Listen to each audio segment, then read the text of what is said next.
The morning sun hadn't yet burned through the haze hanging over the Naval Special Warfare training compound in Coronado when Maya Reeves stepped out of the silver sedan. She wore simple civilian clothes, dark jeans, a fitted black jacket, and worn boots that had seen better days. Her hair was pulled back in a practical ponytail, and dark sunglasses hid eyes that had seen far more than most people twice her age. Nothing about her screamed military. Nothing invited a second glance. Except the tattoo. It peeked out from the open collar of her jacket, just visible above the neckline of her gray t-shirt. Intricate black ink. Sharp lines forming wings that curved upward along her collarbone. And beneath them, the unmistakable shape of a trident. The design was bold, precise, and impossible to miss in the right light. Maya had learned long ago that people saw what they wanted to see. And what they usually saw, when they looked at her tattoo, was exactly what they expected. A civilian with military ink, probably dating a SEAL, maybe a groupie who hung around the bases hoping to catch the eye of someone in a uniform. They never saw the truth. She slung her bag over one shoulder and walked toward the administrative building, her stride even and unhurried. The guard at the gate barely glanced at her credentials before waving her through. "Contractor check-in is in Building 3, ma'am." "Thank you," she said simply, her voice quiet and professional. The compound buzzed with its usual morning energy. Teams ran drills on the grinder, their boots pounding rhythmic thunder against the asphalt. Somewhere in the distance, gunfire cracked from the range, sharp and precise. The smell of salt water mixed with gun oil and sweat, a combination that would have been foreign to most civilians but felt like coming home to Maya. She had been hired as a tactical logistics coordinator, a fancy title for someone who would be managing equipment inventories, coordinating training schedules, and basically keeping the administrative chaos of running an elite special operations training program from imploding. It was quiet work, unglamorous, exactly what she wanted. Before we begin, make sure to subscribe to Military and Veteran Stories so you never miss these true tales of courage. And tell us, in the comments, where are you watching from today? Maya found Building 3 easily enough and made her way to the second floor, where the administrative offices overlooked the training compound. Through the windows, she could see everything: the obstacle courses, the dive tanks, the range stretching out toward the Pacific. Her fingers unconsciously brushed the tattoo at her collarbone, tracing the familiar lines through the fabric of her shirt. "You must be the new contractor." She turned to find a young petty officer standing in the doorway, clipboard in hand, looking her up and down with barely concealed curiosity. His eyes lingered on her tattoo for just a moment too long. "Maya Reeves," she confirmed, extending her hand. "Reporting for orientation." "Petty Officer Carson," he replied, shaking her hand briefly. "I'll be showing you around today, getting you set up with your access credentials and workspace." He paused, then added with a slight smirk, "Nice ink, by the way. Your boyfriend a SEAL?" There it was. Less than 5 minutes on the compound, and the assumptions had already begun. Maya's expression didn't change. "Something like that," she said evenly, letting the assumption stand unchallenged. It was easier than explaining, and the truth wasn't anyone's business but her own. Carson led her through a maze of hallways, pointing out offices and introducing her to various staff members. Most were polite but distant, the way military personnel often were with civilian contractors. They were here to do a job, and so was she. Professional courtesy, nothing more. But the whispers started almost immediately. "Did you see her tattoo? Trident and wings? That's bold for a civilian. Probably got it to impress some guy. You know how they are." Maya heard every word. She always did. Her situational awareness had been honed over years of operations where missing a whispered conversation could mean the difference between mission success and catastrophic failure. But she gave no indication that she'd heard anything. Simply followed Carson through the building with the same calm, measured demeanor she'd maintained since arrival. They reached a small office near the end of the hall, her workspace. It was functional. A desk, a computer, filing cabinets, and a window that looked out over the training compound. Maya set her bag down and took in the space with a quick, assessing glance that cataloged every detail in seconds. "You'll be coordinating with the training officers for equipment requests and scheduling," Carson explained, handing her a thick binder. "Master Chief Rollins runs the training program. He's particular about his. Commander Hale oversees the whole operation, but you'll mostly be working with the team leaders directly." Maya nodded, flipping through the binder. Her eyes moved across the pages with practiced efficiency, absorbing information, recognizing patterns in the scheduling conflicts and equipment bottlenecks that had clearly been plaguing the program. "There's a briefing at 900 inches, the main conference room," Carson continued. "All the team leaders will be there. Good chance for you to introduce yourself and get a feel for how things work around here." "Understood," Maya replied. "I'll be there." Carson hesitated at the door, his curiosity clearly getting the better of him. "So, how long have you been working with special operations units?" Maya looked up from the binder, her expression neutral. "Long enough to know how they operate." It wasn't really an answer, but Carson seemed to take it as one. He nodded and left, and Maya was finally alone. She stood at the window, looking out over the compound. Below, a group of SEAL candidates were being put through their paces on the obstacle course, their instructors shouting corrections and encouragement in equal measure. She watched them struggle through the rope climb, saw which ones had the mental toughness to push through the burn in their muscles and which ones were starting to break. She knew exactly what they were feeling. She had been there herself, years ago, in a different life. Her hand drifted to her tattoo again, fingers tracing the wings, then the trident beneath them.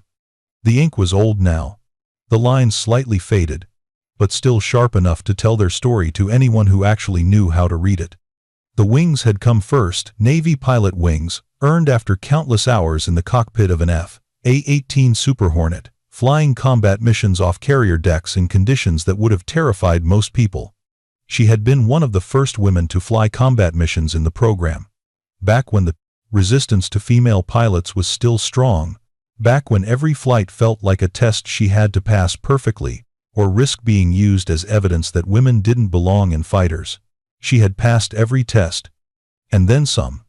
The Trident had come later, after an aircraft malfunction over hostile territory had forced her to eject.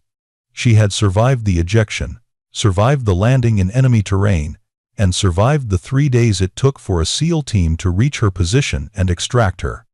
During those 3 days, she had killed 2 enemy combatants who had discovered her hiding position, using nothing but a survival knife and the tactical training she'd absorbed from years of working alongside special operations units.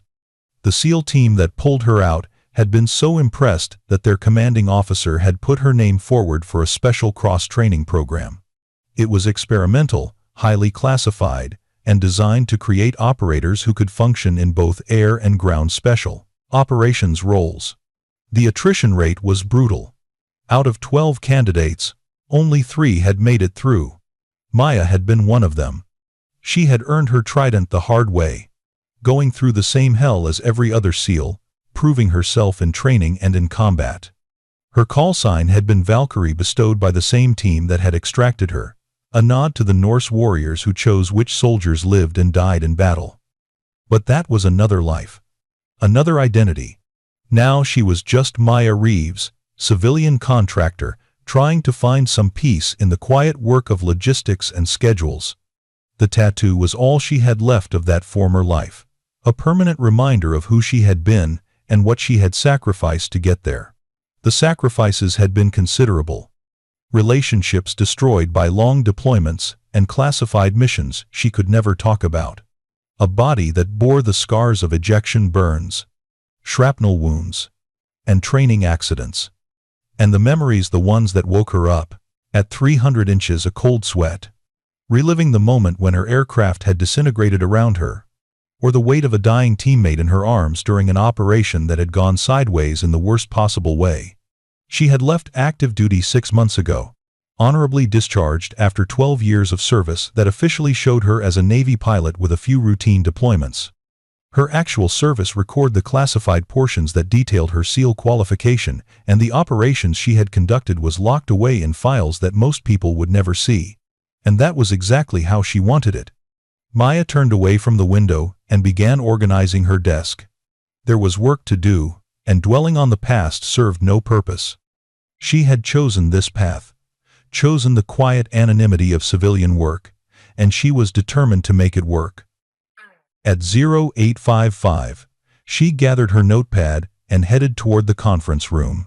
The hallways were busier now, filled with operators moving between training, evolutions, and briefings.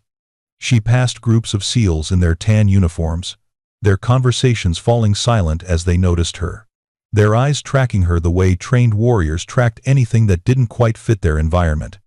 She felt their gazes on her tattoo, heard the whispers that resumed once she had passed. Civilian contractor with a Trident tattoo. That's either really bold or really stupid. Probably doesn't even know what it means. Maya's expression remained neutral, her pace unchanged. Let them think what they wanted. She wasn't here to prove anything to anyone. The conference room was already half full when she arrived. Team leaders and training officers clustered in small groups, discussing schedules and training evolution. At the head of the room stood Master Chief Rollins, a grizzled veteran in his late 40s with the weathered look of someone who had spent decades in special operations. Beside him was a younger man, early 30s, wearing the tan uniform with the distinctive SEAL Trident over his left chest pocket and the Delta Force combat patch on his shoulder. That caught Maya's attention. A Delta operator assigned to a SEAL training compound wasn't common. It usually meant joint training exercises or specialized cross-unit coordination. The man turned as she entered, and his eyes immediately locked onto her tattoo. His expression shifted from neutral to something between amusement and disdain. "Gentlemen," Master Chief Rollins called out, his voice cutting through the conversations. "Let's get started. We've got a full schedule today." He gestured toward Maya. "Before we begin, this is Maya Reeves, our new logistics coordinator. She'll be handling equipment and scheduling coordination for all training evolutions." Maya nodded to the room, keeping her introduction brief. "Looking forward to working with you all. If you need anything, my office is in Building 3. Question," the Delta operator said, his tone casual but edged with something sharper. "That's an interesting tattoo. You serve?" The room went quiet. Every eye turned to Maya, waiting for her answer. She met his gaze steadily. "I've worked with the military in various capacities." It wasn't a lie, but it wasn't the truth either. The Delta operator's smile widened slightly, reading her non-answer exactly as she had intended, as an evasion from a civilian who didn't want to admit she had no right to the ink on her skin. "Various capacities," he repeated, letting the words hang in the air. "That's diplomatic." He glanced around the room, his voice carrying easily. "I'm Lieutenant Marcus Wade, by the way. Delta. Been attached here for the joint training program." He didn't extend his hand. It was a subtle power play, a way of establishing hierarchy without being overtly hostile. Maya recognized it immediately. She had seen it 1,000 times before. From operators who couldn't accept that someone outside their brotherhood might have earned their own place at the table. "Nice to meet you, Lieutenant," she said simply, refusing to rise to the bait. Master Chief Rollins cleared his throat, clearly wanting to move the briefing along. "All right, let's talk training schedules. We've got Hell Week starting in 10 days, which means equipment needs to be staged and ready." The briefing continued, but Maya could feel Wade's eyes on her periodically throughout the discussion. Every time she glanced in his direction, she found him watching her with that same expression of casual contempt, as if she were an amusing curiosity rather than a professional colleague. When the briefing ended and people began filtering out, Wade approached her directly. Up close, she could see he was taller than she had initially estimated, 6'2", maybe 6'3", with the build of someone who spent serious time in the gym. His eyes were sharp and assessing, the kind that missed nothing. "So, Maya," he said, her name delivered with just enough familiarity to be presumptuous. That tattoo. Let me guess, boyfriend in the teams? Or maybe you just thought it looked cool. Behind him, several other operators had paused, clearly interested in hearing her response. This wasn't just casual curiosity anymore. This was a test, a way of establishing whether she belonged in their world or was just another civilian playing dress-up with military ink. Maya's expression remained calm, betraying nothing. It has personal meaning. Wade laughed. A short bark that held no humor. Personal meaning. Right. He leaned in slightly, his voice dropping but still loud enough for the others to hear. You know what that trident means? What it costs to earn it? Because from where I'm standing, you look like every other base bunny who gets military ink to feel connected to something they'll never understand. The room temperature seemed to drop several degrees. The other operators shifted uncomfortably, some looking away, others watching with barely concealed interest to see how the civilian contractor would handle being openly challenged by a Delta operator. Maya held Wade's gaze for a long moment. She could feel the weight of the room's attention, feel the familiar anger rising in her chest, the same anger that had fueled her through every moment of hell, when instructors had told her she didn't belong, when fellow pilots had questioned whether women could handle combat, when SEAL candidates had assumed she was there for publicity rather than capability. But she had learned long ago that some battles weren't worth fighting with words. If you'll excuse me, Lieutenant, she said quietly. I have work to do. She turned and walked out of the conference room, her stride measured and professional, giving no indication that his words had landed. Behind her, she heard Wade's voice, pitched just loud enough to carry. See? Can't even defend it. Probably got it at some tourist shop in Coronado. Laughter followed her down the hallway, but Maya didn't look back. She returned to her office, closed the door, and stood at the window once more, looking out over the training compound. Her hand found her tattoo again, fingers tracing the familiar lines. Beneath her shirt, hidden from view, were the scars that told the real story: the ejection burns along her shoulders, the shrapnel marks across her ribs, the surgical scar from where they had repaired her collarbone after a hard landing during a night insertion had gone wrong. The tattoo was just the visible part, the proof that anyone could see. What they couldn't see, what Wade and the others would never know unless circumstances forced the truth into the open, was that Maya Reeves had earned every line of that ink in blood, sweat, and sacrifice that would have broken most of the men who had just laughed at her. She had earned the wings flying combat missions over hostile territory, bringing ordnance on target while taking fire, landing on carrier decks in weather that grounded half the air wing. She had earned the Trident surviving in enemy territory, conducting special operations missions in conditions that most people couldn't imagine, carrying wounded teammates to extraction points when staying behind would have been easier. She had earned her call sign Valkyrie by making the hard calls that saved lives and completed missions when everything had gone to hell. But they didn't know any of that. They couldn't know. And maybe, Maya thought as she finally turned away from the window and sat down at her desk, maybe that was for the best. She had left that life behind for a reason. The costs had been too high, the sacrifices too great. She had earned her place in that world, but she had also earned the right to walk away from it, even if that meant enduring the mockery of people who would never understand what the ink on her skin really meant. Maya opened her laptop and began working through the equipment requests, losing herself in the familiar rhythms of inventory management and scheduling logistics. It was quiet work, unglamorous work, but it was hers. And for now, that was enough. Outside her window, the training compound continued its daily operations. Candidates ran, swam, and endured. Instructors pushed them past breaking points. Equipment cycled through maintenance and deployment. The machine of special operations training ground forward, relentless and unforgiving.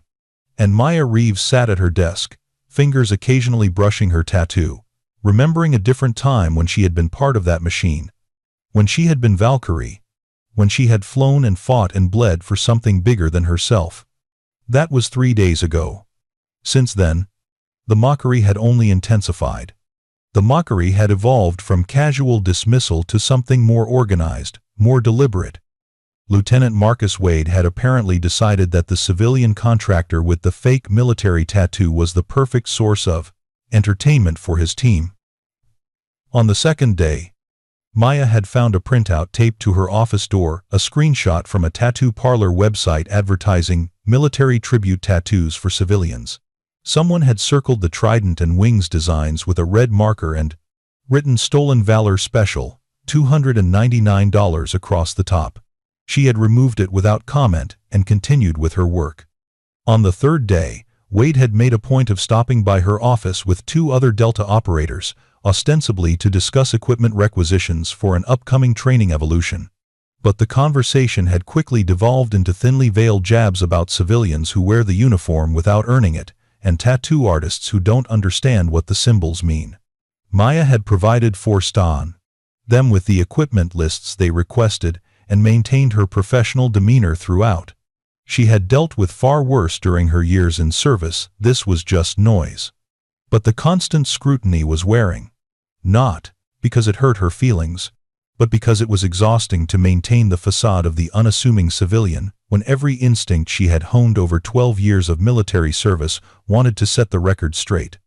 Now, on the 4th morning, Maya sat in her office, reviewing training schedules, when Master Chief Rollins appeared in her doorway. His expression was more serious than usual, the weathered lines around his eyes deeper with concern. "Reeves, got a minute?" "Of course, Master Chief." Maya gestured to the chair across from her desk. Rollins closed the door behind him and sat down with a heavy sigh. "I'm going to be direct with you. There's been some chatter about your tattoo." Maya's expression remained neutral. "I'm aware. I figured you were." Rollins leaned forward, his forearms resting on his knees. "Look, I don't know your story, and frankly, it's none of my business what ink you choose to wear. But Wade and his team are pushing this thing, and it's becoming a Wade distraction. Some of the younger guys are starting to feed off it. And I don't need that kind of division in my training program." "Understood," Maya said quietly. "Would you like me to address it directly?" Rollins studied her for a long moment. There was something in his gaze, a flicker of curiosity, maybe even suspicion that suggested he saw more than most people did when they looked at her. "That depends. Is there anything about that tattoo you want to tell me?" It was a careful question, an opening. Maya could tell him the truth right now, could show him her actual service record, could end this entire situation with a few words. But that would mean giving up the quiet anonymity she had fought so hard to achieve. It would mean stepping back into a world she had deliberately left behind. "It has personal meaning to me," Maya said, maintaining eye contact. "That's all I'm comfortable sharing." Rollins nodded slowly, processing her non-answer. "Fair enough. I can't force you to explain yourself. But I also can't have this situation poisoning the training environment." He stood up. "I'll talk to Wade. Remind him that professional courtesy extends to civilian contractors. But you might want to consider whether that tattoo is worth the hassle it's causing." After Rollins left, Maya sat in silence for several minutes. The suggestion that she cover up or remove her tattoo sat heavy in her chest, a weight that felt uncomfortably like the old battles she had thought she'd left behind. The tattoo wasn't just decoration. It was a memorial to every person she had served with, every mission she had flown, every operation she had survived. It was the physical manifestation of sacrifices most people would never understand: friends lost in training, accidents and combat operations, relationships destroyed by the demands of a career that required absolute commitment, and pieces of herself that she had given away one deployment at a time until she barely recognized the woman looking back at her in the mirror. Covering it up would feel like denying that those sacrifices had happened, like pretending she hadn't earned every drop of ink. But she also understood Rollins's position. He was trying to maintain unit cohesion, and her presence specifically, the assumptions about her tattoo, was creating friction. Maya was still wrestling with these thoughts when her phone rang. It was the watch officer from the training compound's operations center. "Miss Reeves, we have a situation developing." Master Chief Rollins is requesting your presence at the compound command center immediately. The tone was urgent but controlled, the kind of voice that suggested something serious was unfolding but hadn't yet crossed the line into full emergency. Maya was on her feet and moving before the watch officer had finished speaking. On my way. What's the situation? Training evolution went sideways. Multiple casualties. Equipment failure. And we're having communications issues with the extraction team. Master Chief says we need all hands for coordination.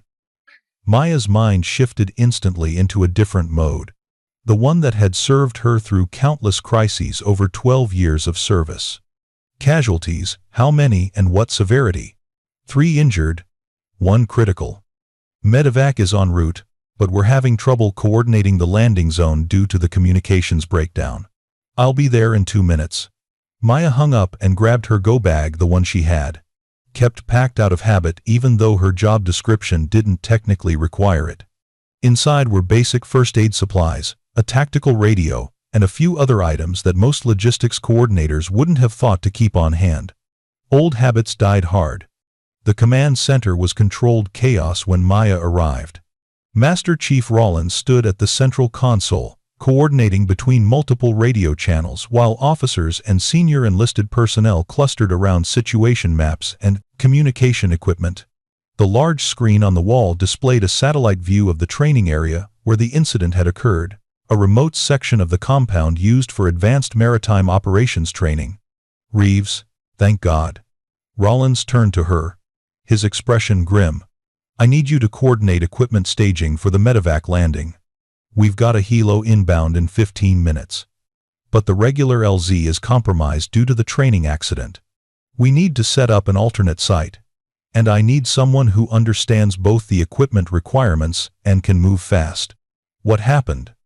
Maya asked, already moving toward the equipment manifest on the secondary console. High-altitude dive training went wrong. Equipment failure caused one of the candidates to lose consciousness underwater. His swim buddy got him to the surface, but in the process, 3 others suffered various injuries. 1 broken leg from surface impact, 1 potential decompression issue, and the unconscious diver is critical. He's stable for now, but we need to get him to a trauma center as soon as possible. Maya's fingers flew across the keyboard, pulling up equipment locations and availability. The alternate LZ near the eastern beach, it's clear. Should be. But we need confirmation and we need landing lights staged. The regular ground crew is tied up managing the primary training evolutions, and I can't pull them without shutting down the entire day's schedule. I can handle it. Maya was already cataloging what she would need: portable landing lights, communication equipment, first aid supplies for the casualties until the medevac arrived. I'll need a vehicle and access to the equipment storage near the beach facility. Rollins nodded. Petty Officer Carson will get you whatever you need. Move fast, that helo won't wait, and that kid's life depends on us getting this right. Maya was halfway out the door when Lieutenant Wade's voice stopped her. Hold on. You're sending the civilian contractor to set up a medevac LZ? Wade had been standing near the back of the room, observing the situation with his team. Now, he stepped forward, his expression skeptical. Master Chief, with all due respect, this requires someone with tactical experience. If that helo comes in wrong, or if there's any issue with the LZ setup, people die. We should send qualified personnel. Rollins's jaw tightened. Wade, I don't have time for this. Every qualified body I have is either managing casualties, coordinating the extraction, or maintaining the training schedule. Reeves knows equipment and logistics. She can handle staging landing lights. Staging lights isn't the issue, Wade pressed. Coordinating with the helo crew, managing the approach vectors, communicating wind conditions and potential hazards that requires tactical aviation knowledge. Does she have that? The question hung in the air. Maya could feel every eye in the room on her, waiting to see how the civilian contractor would respond to being questioned by a Delta operator in the middle of a crisis. She could honestly tell them she had hundreds of hours coordinating air operations. that she had talked pilots through approach vectors in far worse conditions than this. That tactical aviation was as natural to her as breathing. But that would require explanations she wasn't ready to give. Instead, she looked directly at Wade and said quietly, "I can handle it, Lieutenant. If you want to help, you're welcome to come along. Otherwise, I need to move." Wade's expression shifted to something between amusement and disdain. "Oh, this I've got to see. Sure, I'll come along. Someone needs to be there to fix it when you screw up the radio calls." "Wade," Rollins warned. But Maya was already shaking her head. "It's fine, Master Chief. If Lieutenant Wade wants to assist, I welcome the extra hands." She turned and headed for the door, not waiting to see if Wade would follow. He did, along with two other Delta operators from his team, Staff Sergeant Chen and Sergeant First Class Morrison, both of whom wore expressions that suggested they expected to be cleaning up after the civilian contractor's inevitable mistakes. Petty Officer Carson met them at the equipment storage facility with keys and a manifest. "Everything you requested is staged and ready. Vehicle is out front." Maya moved through the storage area with practiced efficiency, checking each piece of equipment before loading it into the tactical vehicle, a heavy-duty truck designed for rough terrain operations. Landing lights, communication equipment, first aid supplies, signal panels, even a portable wind gauge. Wade watched her work with barely concealed skepticism. "You've done this before. Equipment staging is part of logistics coordination," Maya replied, not looking up from her checklist. "That's not what I meant." Wade picked up one of the tactical radios she had selected. "This is a PRC-152. Most civilian contractors wouldn't know the difference between this and a handheld CB radio, but you grabbed the right one without checking labels." Maya finished securing the last equipment case and turned to face him. "Lieutenant, we have 12 minutes before that helo arrives. We can stand here discussing my equipment knowledge, or we can get to that LZ and make sure it's ready. Your choice." For a moment, Wade looked like he wanted to press the issue. Then he glanced at his watch and swore under his breath. "Fine. But I'm driving. I know these roads." "Be my guest," Maya said, climbing into the passenger seat. The drive to the Eastern Beach facility took 6 minutes over rough terrain roads. Wade drove aggressively but competently, the tactical vehicle bouncing over ruts and dips that would have shaken most civilian contractors to pieces. Maya braced herself against the door frame and used the time to study the approach vectors on her tablet, calculating wind patterns and identifying potential hazards. "You don't look nervous," Wade observed, his eyes flicking between the road and her profile. "Should I be?" Maya asked, still focused on her tablet. Most civilians would be freaking out right now. Medical emergency, time pressure, high-stakes coordination with a military medevac crew. He navigated around a sharp turn. "But you look like you're reviewing a shopping list." Maya didn't respond. There was no good answer that wouldn't raise more questions. They reached the Eastern Beach facility with 8 minutes to spare. The alternate LZ was a flat section of hard-packed sand near the waterline, sheltered from the main compound by a rocky outcropping that made it ideal for discrete operations, but challenging for helicopter approaches. Maya was out of the vehicle before it had fully stopped, already assessing the space with the practiced eye of someone who had done this hundreds of times. Wind was coming off the ocean at approximately 15 knots, gusting to 20. The sand was firm enough for landing but would create brownout conditions during the approach. The rocky outcropping would create turbulence on the southern approach vector. "North-northwest approach," she said, already unpacking the landing lights. "Wind off the water will give them a clean vector, and the outcropping won't create downdrafts." Wade had climbed out of the vehicle and was pulling out his own radio when her words registered. He stopped mid-motion and stared at her. "What did you just say?" "North-northwest approach vector," Maya repeated, setting up the first landing light. The southern approach would put them in the lee of those rocks, and with this wind speed, they'd get unpredictable turbulence. "Northern approach keeps them clean." "How do you?" Wade started, then shook his head. "Forget it. Let's just set up the lights.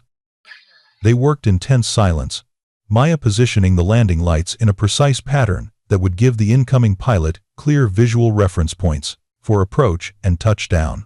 Wade and his team assisted, following her directions without comment, though she could feel their confusion growing with each professionally executed step.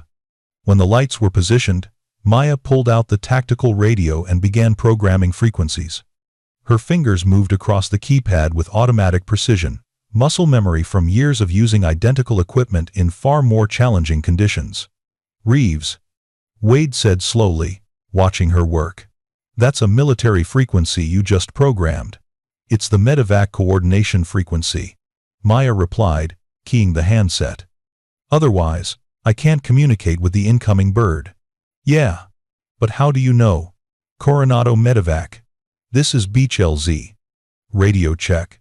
Maya's voice had shifted into a different register. Crisp, professional, the unmistakable cadence of military radio communication. If you're hooked on this story, make sure to subscribe and turn on notifications so you never miss an upload. Your support means everything and helps me bring you more inspiring military stories like this one. The response came immediately through the radio's speaker. "Beach LZ, Coronado medevac, read you Lima Charlie. We're 5 minutes out, requesting LZ conditions and approach vector." Maya keyed the handset again, her eyes scanning the sky and the horizon as she spoke. "Coronado medevac. Beach LZ is secure and marked. Winds 150, at 1 to 5 knots, gusting to 2 to 0. Recommend north-northwest approach vector to avoid terrain-induced turbulence on southern approach. LZ is hard-packed sand. Expect moderate brownout during touchdown. No obstacles. Medical personnel standing by." There was a brief pause on the other end. Then, "Beach LZ. Solid copy. North-northwest approach. Expect brownout. Confirm you have visual on our position."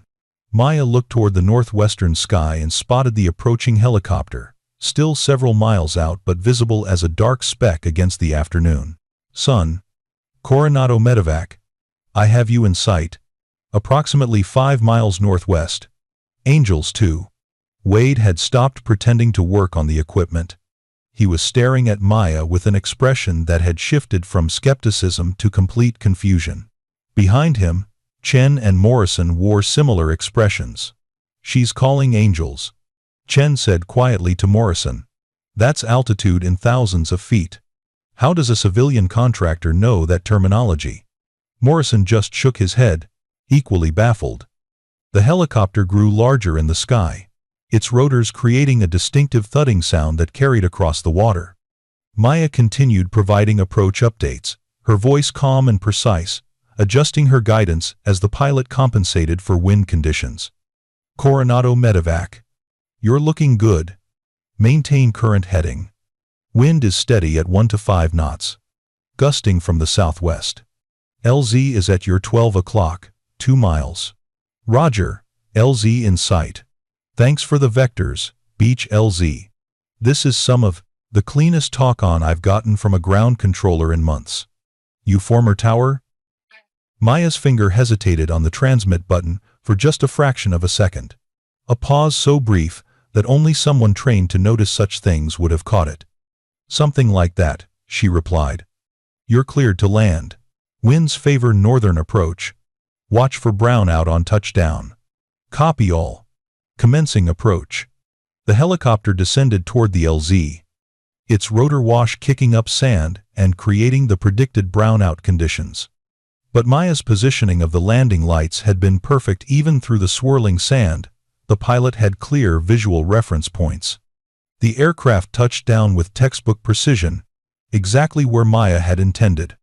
As soon as the skids hit sand, a medical team jumped out and began coordinating with the ground personnel who had arrived with the casualties.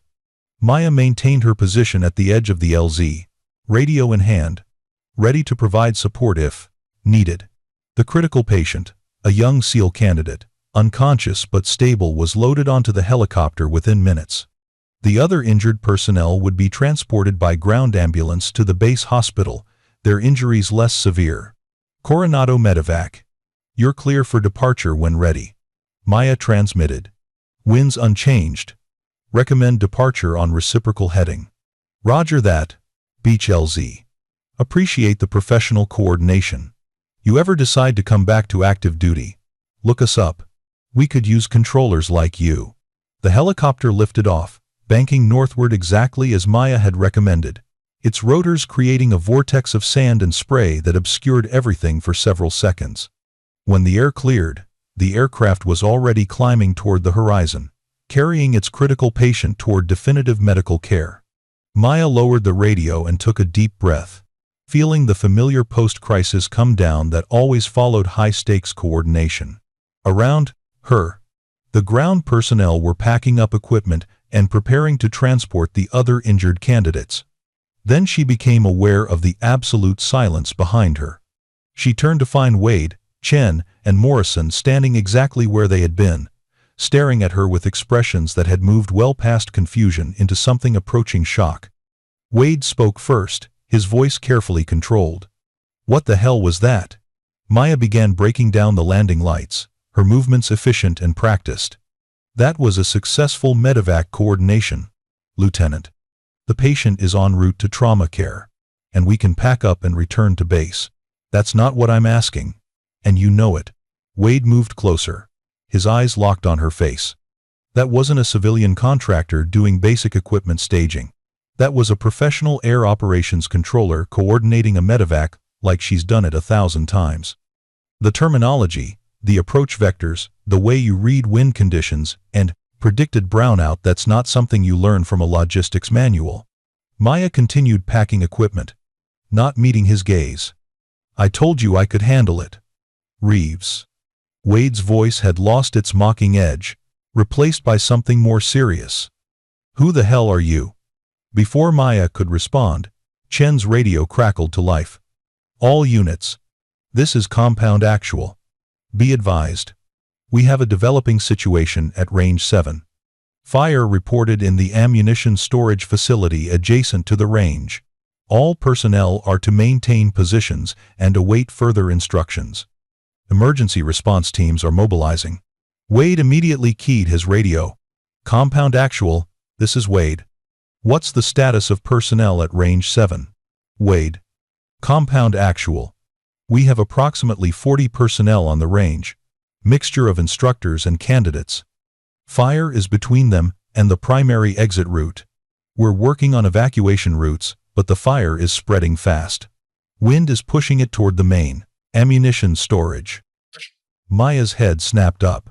She knew exactly where Range 7 was. She had been reviewing its layout just that morning as part of her logistics coordination. The range was nestled in a canyon that provided excellent noise dampening and natural backstops for weapons testing. But that same geography meant limited exit routes, and if fire was blocking the primary exit, they're trapped, she said quietly. Wade was already moving toward the vehicle. We need to get back to the compound. If that fire reaches the main ammunition storage, it won't just be the people on the range. Maya finished. The blast radius would reach the training compound. We're talking catastrophic casualties. Wade stopped and looked at her, really looked at her, like he was seeing her for the first time. How do you know the blast radius?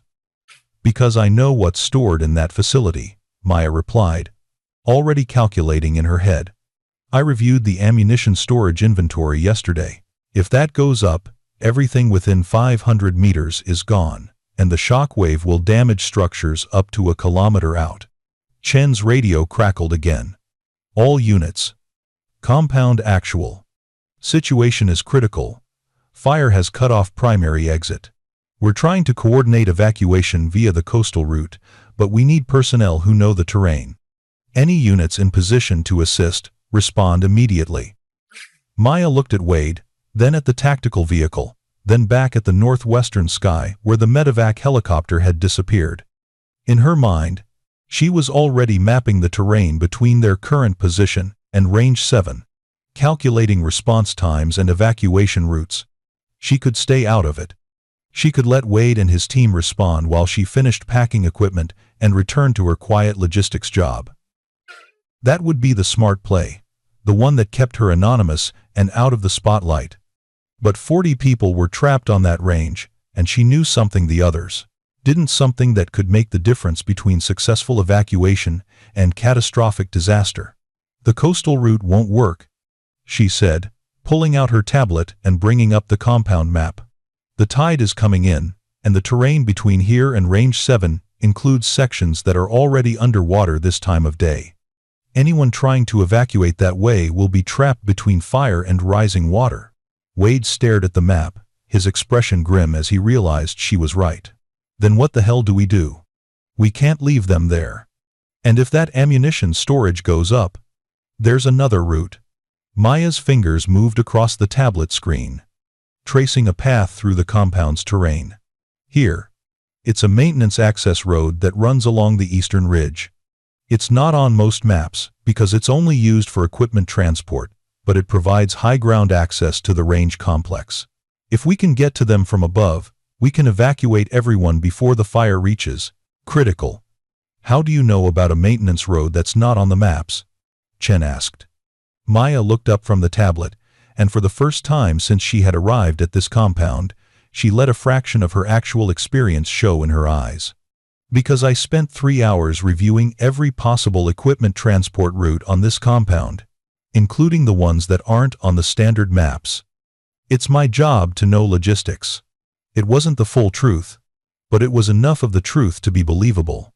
Wade studied her for a long moment, then made a decision. "Chen, Morrison, get on the radio to Compound Actual. Tell them we have an alternate evacuation route and we're moving to execute. Reeves, you're with me. If this route exists and works, you're going to guide us through it." They piled into the tactical vehicle, Wade once again behind the wheel. As they sped back toward the compound, Maya pulled up detailed terrain maps on her tablet, identifying the maintenance access road and plotting the fastest route to reach it. But her mind was also working through a different problem. The maintenance road would get them to Range 7, but coordinating an evacuation of 40 people through rough terrain while a fire raged nearby required more than just knowing the route. It required tactical coordination, crisis management under extreme pressure, and the kind of leadership that couldn't be faked. The kind of leadership she had spent 12 years developing in situations far more dangerous than this. Maya's hand drifted unconsciously to her tattoo, fingers tracing the familiar lines through her shirt. The wings and the trident, symbols of two worlds that had shaped her, tested her, and ultimately broken her down and rebuilt her into someone capable of handling exactly this kind of crisis. She had walked away from that world.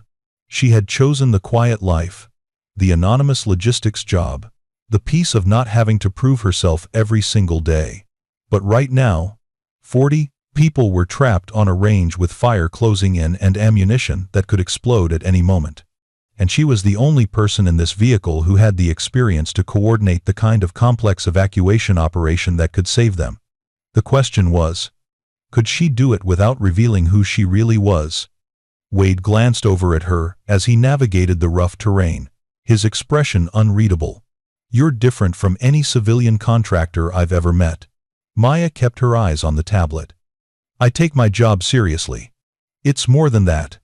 Wade's voice was thoughtful now, the mockery completely gone. "The way you coordinated that medevac, the way you know this compound's infrastructure, even the way you're sitting in this vehicle right now, you're not braced against the movement like a civilian would be. You're moving with it, like you've spent time in tactical vehicles."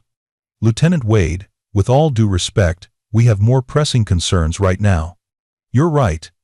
We do." Wade gunned the engine as they hit a straight section of road. "But when this is over, you and I are going to have a conversation about that tattoo. Because I'm starting to think it might not be fake after all." Maya didn't respond. Her eyes were fixed on the map, on the path that would take them to Range 7, on the crisis that was unfolding, and the choice she was about to make. She could help coordinate from the background, providing guidance while letting Wade and his team take the lead. That would be the safe play. Or she could step forward and do what she had been trained to do: take command of a crisis situation and bring everyone home alive. The second option would mean revealing herself. It would mean the end of her quiet anonymity, the end of the peaceful civilian life she had been trying to build. But it would also mean the difference between life and death for 40 people who were counting on someone to save them. Maya's fingers tightened around the tablet as Wade pushed the vehicle faster, racing toward Range 7, and the fire that was threatening to consume everything in its path. She had walked away from being Valkyrie. She had left that identity behind, along with the burden of command and the weight of impossible decisions. But some identities couldn't be left behind. Some weights couldn't be set down, no matter how heavy they became. And as the smoke from Range 7 appeared on the horizon, dark and ominous against the afternoon sky, Maya Reeves realized that she had been fooling herself. You could take the warrior out of the fight, but you couldn't take the fight out of the warrior. Not when lives were on the line. The smoke was visible from 2 miles out, a thick black column rising into the sky like a dark pillar marking the location of Range 7. Wade pushed the tactical vehicle harder, the engine roaring as they bounced over rough terrain toward the maintenance access road Maya had identified. There, Maya said, pointing to a narrow dirt track that branched off from the main road. That's the access route. It'll take us up to the eastern ridge overlooking the range complex. Wade swung the vehicle onto the track without slowing, and they began climbing. The road was barely wide enough for the vehicle, carved into the hillside decades ago and maintained just enough to allow equipment transport. On their left, the ground dropped away sharply toward the canyon below. On their right, the hillside rose steeply, covered in scrub brush that would provide fuel for the fire if the wind shifted. Maya's radio crackled. All units, compound actual. Fire has reached the secondary ammunition storage building. Explosive ordnance disposal is estimating we have less than 10 minutes before thermal conditions could trigger sympathetic detonation. Evacuation of Range 7 is now critical priority. Any units in position to assist, report status immediately. Wade grabbed his own radio. Compound actual, this is Wade. We're approaching Range 7 via the eastern maintenance access route. ETA. 3 minutes. What's the status of personnel on the ground? Wade, they're trapped in the range safety building. Fire has cut off the primary access road, and the coastal evacuation route is flooded due to high tide. We need options, and we need them now. Maya leaned forward, her eyes scanning the terrain as they climbed higher. She could see the range complex now, nestled in the canyon below. The safety building was visible, a reinforced concrete structure designed to protect personnel during live fire exercises. It would provide some protection from the fire. But if the ammunition storage detonated, even that reinforced building wouldn't save everyone inside. 40 people. Instructors, candidates, support personnel. All of them counting on someone to get them out before the ammunition cooked off and turned the entire canyon into a kill zone. Wade, Maya said quietly. When we get to the ridge, you need to let me coordinate the evacuation. Wade shot her a sharp glance. What? I know what I'm doing. Trust me. Reeves, this isn't equipment staging. This is tactical evacuation under crisis conditions. I appreciate your help getting us here. But coordinating something like this requires someone who has done it before. Maya interrupted, her voice firm. Someone who knows how to manage multiple moving parts under extreme pressure. Someone who can make the hard calls when seconds matter. Wade's knuckles were white on the steering wheel. And you're saying that's you? A civilian logistics coordinator?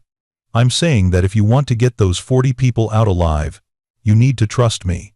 Maya held his gaze, letting him see something she had been careful to hide since arriving at the compound. The absolute certainty of someone who had commanded in crisis situations before, who had made life and death decisions and lived with the consequences. For a long moment, Wade said, "Nothing." Then Chen's voice came from the back seat. "Lieutenant, that medevac coordination. She wasn't just good. She was perfect. Professional-level air operations control. And the way she knew about that maintenance road, about the ammunition storage, about the blast radius." Chen paused. "I don't know who she is, But she's not just a contractor. Wade's jaw worked as he processed this. The vehicle crested the ridge, and suddenly they had a clear view of the entire situation. The range complex spread out below them, with the safety building visible in the center. Fire surrounded it on 3 sides, fed by fuel from a crashed maintenance vehicle that had apparently sparked the initial blaze. Smoke poured from the secondary ammunition storage building. And even from this distance, Maya could see the heat shimmer around the structure that indicated temperatures were rising toward critical levels. Jesus! Morrison breathed from the back seat. They're completely surrounded. Maya was already out of the vehicle before it had fully stopped, moving to the edge of the ridge and assessing the terrain with the practiced eye of someone who had planned countless tactical operations. The ridge provided high ground access to the range complex, but the descent was steep, too steep for a vehicle, and challenging even on foot for untrained personnel. But there was a path. Narrow, treacherous, but navigable for people who were motivated by the knowledge that staying put meant death. She pulled out her tactical radio and switched to the command frequency. Compound Actual. This is Reeves. I'm on the eastern ridge, overlooking Range 7. I have visual on the trapped personnel and the fire. Request permission to coordinate evacuation via high ground route. There was a pause, then Master Chief Rawlins's voice came through, tight with stress. Reeves, what's your assessment? Maya's training kicked in, her voice shifting into the crisp, professional tone of a commander, delivering a tactical brief. Fire has the safety building surrounded on 3 sides. But the eastern approach is still clear. There's a viable descent route from this ridge to the range floor, steep but navigable. If we move now, we can get everyone up this ridge and clear of the blast radius before the ammunition storage reaches critical temperature. Reeves, that descent is nearly vertical in places. We're talking about evacuating 40 people, some of whom are candidates in various stages of training fatigue. Can they make that climb? They won't have a choice, Master Chief. It's climb or die. Maya paused, then added, but they'll need guidance and coordination. Someone needs to be on the ground directing them to the route, while someone else manages the ascent from up here. Wade's team can. Master Chief. Maya's voice was steady, leaving no room for doubt. I need Wade and his team on the ground getting people to the base of the ridge. I'll coordinate from up here and manage the ascent. But we need to move now. Those people have maybe 8 minutes before that ammunition storage goes critical. Another pause. Longer this time. Maya could almost hear Rawlins weighing the options, trying to reconcile the professional competence he was hearing over the radio with the civilian contractor he thought he knew. Finally, do it. Wade, you copy?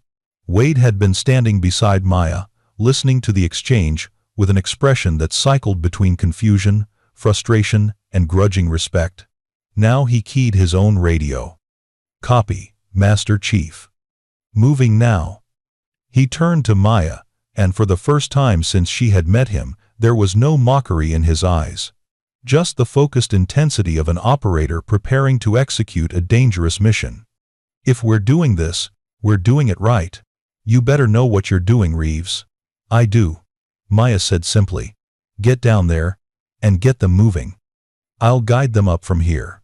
Wade nodded once, then turned to his team. Chen, Morrison. We're going down fast and dirty. Radio discipline. Watch for fire spread. And get those people to the base of this ridge. Move. The 3 Delta operators disappeared over the edge of the ridge, moving with the practiced efficiency of elite soldiers who had trained for exactly this kind of rapid deployment. Maya watched them descend, noting their route choices and speed, calculating how long it would take the evacuees to make the same climb. Not long enough. The math was brutal and simple. Getting 40 people up a nearly vertical ridge under crisis conditions would take at least 15 minutes. Maybe 20 if anyone panicked or froze. The ammunition storage would reach critical temperature in less than 10. They would need to buy time. Maya keyed her radio again. Compound Actual. This is Reeves. What assets do we have available for fire suppression at Range 7? Reeves. Our primary fire suppression team is engaged with the main fire. We're trying to prevent spread to the primary ammunition storage facility. We don't have resources to spare for Range 7. Understood. What about aerial assets? Do we have any helicopters that could do water drops on the secondary storage building? Even a few drops might lower the temperature enough to buy us the time we need for evacuation. There was a long silence, then a different voice came on the line. Commander Hale, the senior officer overseeing the entire compound. This is Commander Hale. Who am I speaking with? Maya hesitated for just a fraction of a second. She could back off now, defer to higher authority. Let someone else make the call. But 40 people were counting on someone to think clearly and act decisively. This is Maya Reeves, sir. Civilian contractor assigned to logistics coordination. I'm currently on the Eastern Ridge coordinating evacuation of trapped personnel from Range 7. Miss Reeves, I'm looking at your file right now. It says you're a logistics coordinator with no military background. Yet, you're on a tactical radio frequency coordinating a crisis evacuation and asking about aerial fire suppression assets. Would you care to explain that discrepancy? Maya looked down at the range complex, where Wade and his team had reached the safety building and were beginning to organize the evacuees. Smoke poured from the ammunition storage building, thick and black and angry. She could explain. She could tell Commander Hale exactly who she was, what her real background was, why she knew how to coordinate tactical operations under crisis conditions. Or she could save the explanations for later and focus on saving lives right now. Sir, with respect, we can discuss my qualifications after we get those people off the range. Right now, I need to know if we have any aerial assets available for water drops. Another pause. And Maya could practically hear Commander Hale's internal struggle, the impulse to assert control warring with the recognition that time was running out and someone on the ground was taking charge. We have one helicopter available, a training bird that was conducting pilot qualification flights. But it's not equipped for fire suppression. Does it have a cargo hook? Maya asked. Yes, but then we can improvise. Get me that helicopter and a 500-gallon water bucket from the fire suppression equipment storage. If the pilot can make 3 or 4 drops directly on that ammunition storage building, we might lower the temperature enough to prevent detonation until we complete evacuation. Miss Reeves, coordinating aerial fire suppression requires specialized training, and Commander, I can do this. But I need that helicopter in the air now. Or this conversation becomes academic, because everyone on that range is going to die when that ammunition storage explodes. The bluntness seemed to cut through the bureaucratic hesitation. Stand by. Maya didn't wait for confirmation. She was already moving along the ridge, finding the optimal position where she could see both the ammunition storage building and the descent route. Her tactical radio had multiple channels, and she quickly programmed the frequencies she would need: ground coordination with Wade's team, command coordination with the compound, and aviation coordination with the helicopter pilot. Below, the first evacuees were beginning to climb. Wade had organized them into groups of 5, with his Delta operators spacing themselves along the route to provide guidance and assistance. Maya could see the fear on the faces of the candidates, young men and women, who had signed up to become SEALs but probably hadn't expected their training to include escaping from a literal inferno with an ammunition storage building about to explode. But they were climbing, moving, following Wade's directions and pushing through the fear. Reeves, this is Wade. First group is ascending now. But this is slow going. How much time do we have? Maya looked at the ammunition storage building. The smoke was darker now, and she could see flames beginning to lick from the ventilation ports. Not enough. Keep them moving, but be ready to tell everyone to get flat and cover their heads if that building goes. Roger that. Not exactly reassuring, but roger. Maya's radio crackled on a different channel. Ground controller. This is Navy 6-4, inbound from the northwest with fire suppression bucket. Requesting approach vectors and target designation. Maya felt a familiar rush of adrenaline. The same sensation she had experienced hundreds of times before when coordinating air operations under combat conditions. Her training took over, her voice becoming crisp and professional. Navy 6-4. This is Ridge Control. I have you in sight, approximately 2 miles northwest. Your target is the secondary ammunition storage building in the canyon below my position. Building is emitting heavy smoke, structural fire visible. I need water drops directly on the building to lower exterior temperature and prevent thermal detonation of stored ordnance. Ridge Control. Understand the target. Request wind conditions and obstacle clearance. Maya pulled out her portable wind gauge, checking the readings. Winds are 1 to 0 at 12 knots, gusting to 15. Smoke is creating visibility issues in the canyon. Recommend high approach from the west. Drop from altitude to maintain clear air. Be advised, there are personnel evacuating on the eastern ridge. Maintain separation from the ridge face during your approach. Copy all. Ridge Control. Commencing approach from the west. Talk me in. The helicopter appeared over the ridge, a UH-60 Black Hawk with a large water bucket suspended beneath it. Maya tracked its progress, her eyes moving between the aircraft, the ammunition storage building, and the evacuees climbing the ridge. Navy 6-4. You're looking good. Target is at your 12 o'clock. 1 mile. Prepare for drop on my mark. The helicopter pilot acknowledged and began his approach. Maya watched with professional appreciation as he navigated the challenging canyon environment, adjusting for wind and smoke while maintaining altitude separation from the ridge. Navy 6-4. You're at half mile. Target centered. Wind is steady. No gusts. You're cleared for drop. Stand by. Stand by. Mark. The pilot released the water bucket, and 500 gallons of water cascaded down onto the ammunition storage building. Steam exploded upward as the water hit the superheated structure, creating a massive white cloud that briefly obscured everything. Good drop, Navy 6-4. Direct hit on target building. Temperature effect unknown, but you put water right where we needed it. Can you give me 2 more drops? Ridge Control. I can give you as many as you need. Cycling back for refill now. ETA 3 minutes. Maya keyed her radio to Wade's frequency. Wade, we just bought you some time. How's the evacuation? Progressing? 20 people up. 20 to go. But the last group includes some candidates who are pretty beat up from training. They're going to be slower. Maya looked at the ammunition storage building. The steam was clearing, and she could still see smoke, though perhaps less than before. The water drop had helped, but the fire was still burning inside the structure. Copy that. Helicopter is cycling for another drop. Keep them moving. The next 10 minutes were a blur of coordinated chaos.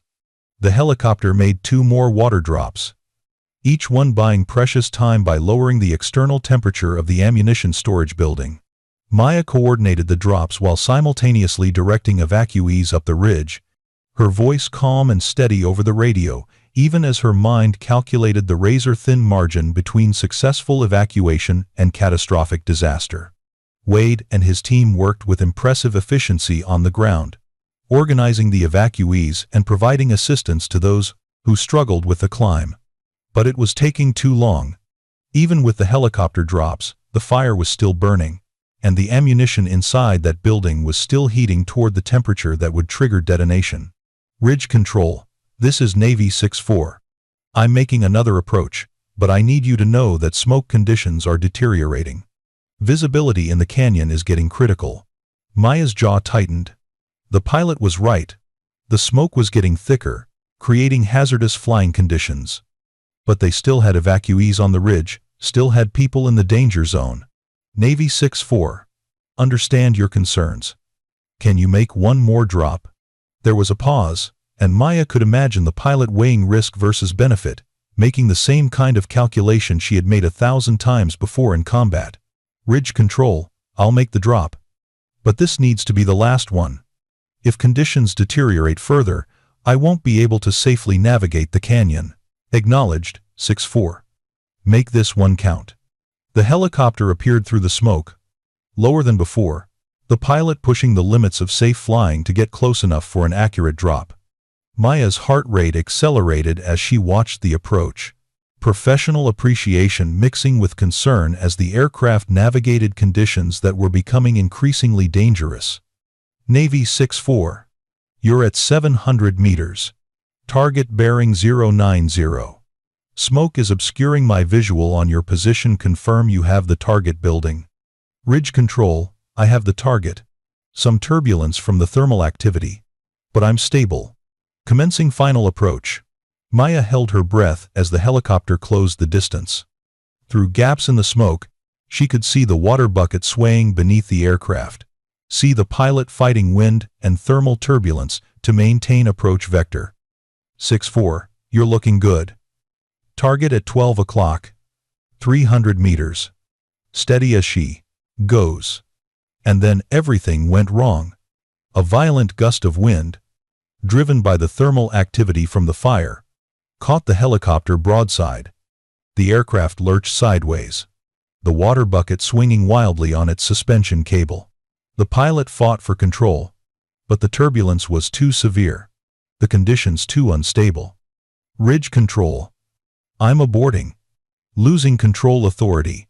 Maya watched in horror as the helicopter fought to recover, the water bucket still swinging dangerously beneath it.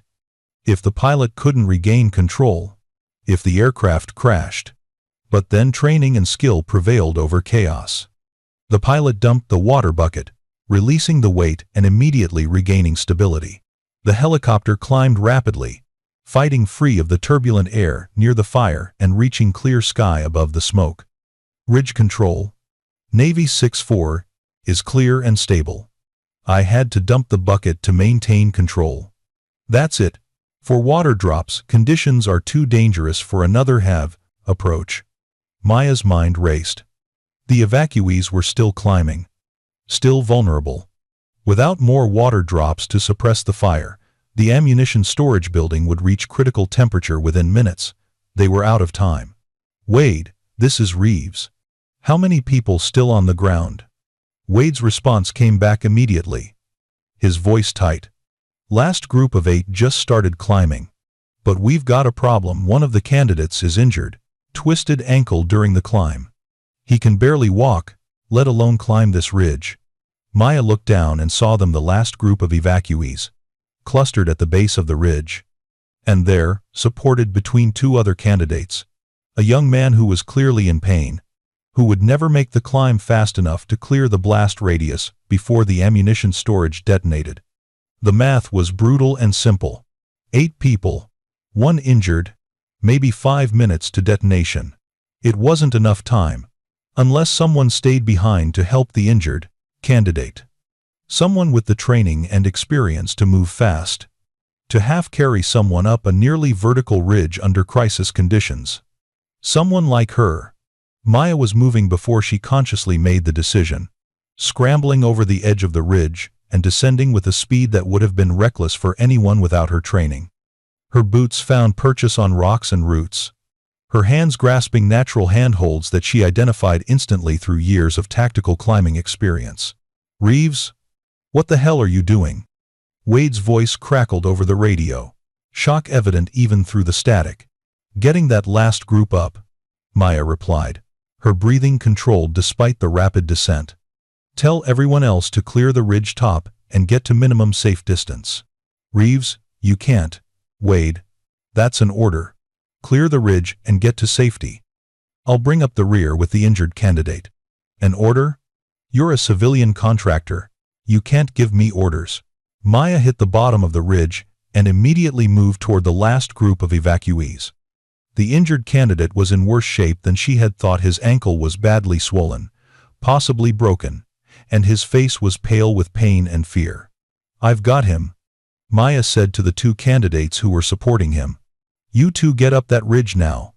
Move. They hesitated, unwilling to leave their teammate behind. Maya's voice shifted then, taking on the unmistakable tone of command authority, the voice of someone who had led teams in combat, who had made life and death decisions and expected them to be followed without question. That wasn't a suggestion. Get up that ridge now, or all 3 of you will die when that building explodes. Move. This time they moved, released the injured candidate to Maya's support, and scrambled up the ridge with the desperate speed of people who had just recognized they were taking orders from someone who knew exactly what they were doing. Maya turned to the injured candidate, a kid who couldn't have been more than 22, eyes wide with fear and pain. "What's your name?" "See Candidate Wilson, ma'am." "All right, Wilson. My name is Maya, and we're going to climb this ridge together. I need you to trust me and do exactly what I say. Can you do that?" Wilson nodded, some of the fear receding as he recognized competence and authority in her voice. "Yes, ma'am." "Good. Now let's move. We have maybe 4 minutes before this whole canyon becomes a kill zone." Maya half-carried, half-dragged Wilson toward the base of the ridge. His weight on her shoulders was significant, but not unbearable. She had carried heavier loads over worse terrain during SEAL training. Her muscles remembered the movements, the technique for distributing weight and maintaining balance on unstable surfaces. They started climbing. It was brutal work. Every step required Maya to find purchase for both herself and Wilson, to lift his weight while maintaining her own balance on the near-vertical surface. Sweat poured down her face, her breathing became labored, and muscles that hadn't been tested this severely in months screamed in protest. But she didn't slow down, couldn't slow down, because somewhere behind them, the ammunition storage building was cooking off, and when it went, everything in the blast radius would be vaporized. "Ridge Control, this is Compound Actual." Commander Hale's voice came over her radio, urgent and commanding. "What is your status? All other evacuees have reached minimum safe distance, but we've lost sight of you in the smoke. Report immediately." Maya couldn't spare the breath to respond. She was halfway up the ridge now, dragging Wilson behind her, her hands finding holds by instinct and muscle memory. "Reeves." Wade's voice cut through the radio traffic. "God damn it, Reeves, answer up. Where are you?" 30 meters to go." Maya's arms were shaking with fatigue, her breathing ragged. Wilson was doing his best to help, using his good leg to push while she pulled, but he was approaching his physical limits. 20 meters. "All personnel, this is Compound Actual. Thermal sensors indicate the ammunition storage building is at critical temperature. Detonation is imminent. All personnel take cover immediately." 10 meters. Maya could see the top of the ridge now. See Wade and his team lying flat at the edge. Could see Wade reaching out toward them even though they were still too far away. And then she heard it, a sound she had heard before in combat zones, the distinctive crack of structural failure as superheated materials reached breaking point. The ammunition storage building was going critical. "Reeves."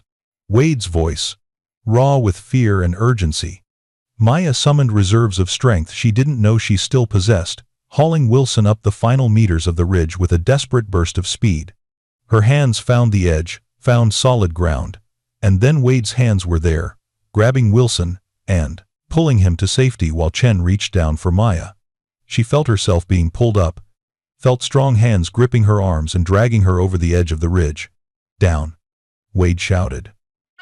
"Everyone down!" Maya barely had time to register that she was on solid ground before Wade's body covered hers, forcing her flat against the earth. Around them, the other Delta operators did the same, covering the evacuees with their own bodies, providing whatever protection they could from what was coming. The ammunition storage building detonated. The sound was beyond description, a crack of thunder multiplied 1,000 times, a physical force that seemed to punch the air from Maya's lungs. The shockwave hit a fraction of a second later, rolling over them like an invisible wave that made the ground beneath them buck and heave. Debris rained down around them, chunks of concrete, twisted metal, burning fragments that hissed and sizzled when they hit the ground. The air filled with smoke and dust so thick it was impossible to see more than a few feet.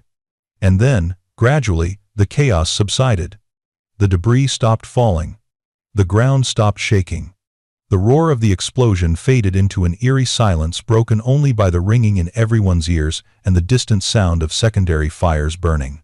Maya lay flat against the ground, Wade's weight still pressing down on her, her heart hammering in her chest and her hands trembling from exhaustion and adrenaline. Around them, she could hear the other evacuees stirring, groaning, checking themselves for injuries. Wade slowly lifted his weight off her and rolled to the side. His face was covered in dust and soot, his eyes wide as he stared at her. "You," he started, then had to stop and cough, clearing dust from his throat. "You just climbed a vertical ridge carrying an injured candidate while a fucking ammunition storage building was about to explode. What the hell?" He cut off abruptly, his eyes fixed on something that made his expression shift from shock to complete stunned disbelief. Maya followed his gaze down and realized what he was seeing. The blast and the scramble over the ridge had torn her jacket and shirt. The fabric hung in tatters, exposing not just her tattoo but the scars beneath it. The unmistakable pattern of ejection burns across her shoulders, the shrapnel marks along her ribs, the surgical scar from a field operation that had saved her life after a mission had gone catastrophically wrong. But more than that, more than the scars, the full extent of her tattoo was now visible. Not just the wings and the trident that peaked above her collar, but the complete design that spread across her upper back and shoulders. The wings were their Navy pilot wings, beautifully detailed and unmistakable. But they weren't alone. Beneath them, the SEAL Trident was rendered in exquisite detail. The eagle and anchor and pistol and trident all perfectly proportioned. And woven between them, in script so fine, it had to have taken hours to ink, were two words: Valkyrie Actual. Her call sign. Her identity. The name she had earned in blood and fire and missions that were still classified years after they had been completed. Wade's hands were shaking as he reached into his tactical vest and pulled out a folded photograph, worn and creased from being carried through countless deployments. He unfolded it with trembling fingers and held it up beside Maya's exposed back, comparing the image to reality.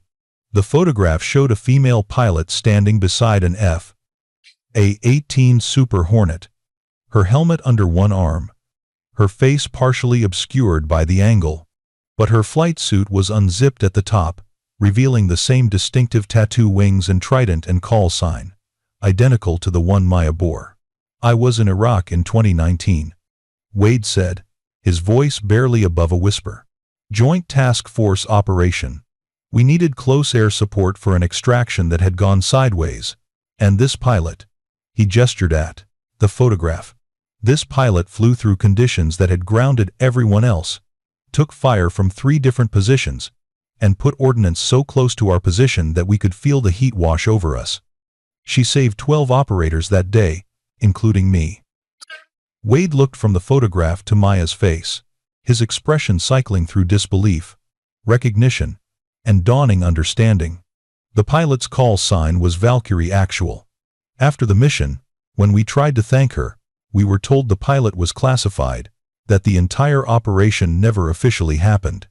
But I kept this photo because I wanted to remember that someone had been willing to fly through hell to save us.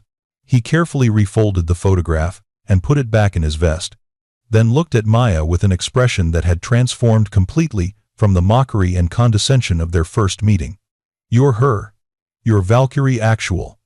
The pilot who saved my team in Iraq." Wade's voice cracked slightly. "And I called you a base bunny. I mocked your tattoo.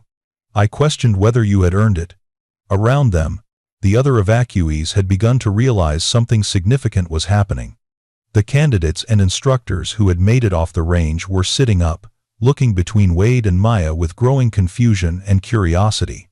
Master Chief Rawlins's voice crackled over the radio, breaking the moment. "All personnel. This is Compound Actual. Report status immediately. Wade, do you copy? Reeves, report." Wade slowly reached for his radio. But Maya stopped him with a hand on his arm. She took a deep breath, feeling the weight of the moment, feeling the identity she had tried to leave behind, settling back onto her shoulders like an old uniform that still fit perfectly. She keyed her own radio, and when she spoke, her voice carried the full authority of her rank and experience, not the quiet civilian contractor, but the combat veteran and SEAL operator who had earned every piece of ink on her skin. "Compound Actual. This is Commander Maya Reeves. Call sign Valkyrie Actual. All personnel successfully evacuated from Range 7. One injured candidate requiring medical attention. No critical casualties. Ammunition storage building has detonated.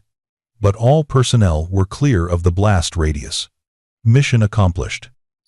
The silence that followed was absolute. Every radio frequency seemed to go dead simultaneously as the full implication of her words sank in.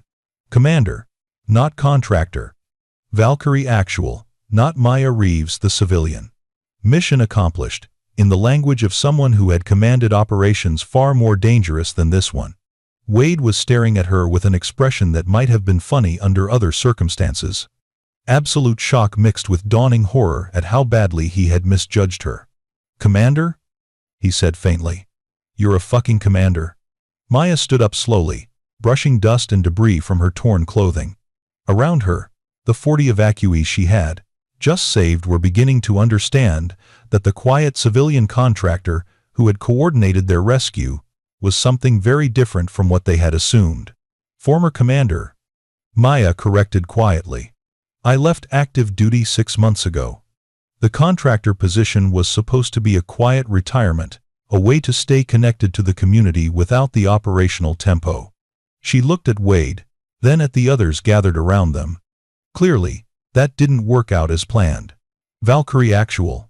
This is Commander Hale. The senior officer's voice over the radio was carefully controlled, but Maya could hear the shock beneath the professional tone. Request you return to the command center immediately for debriefing.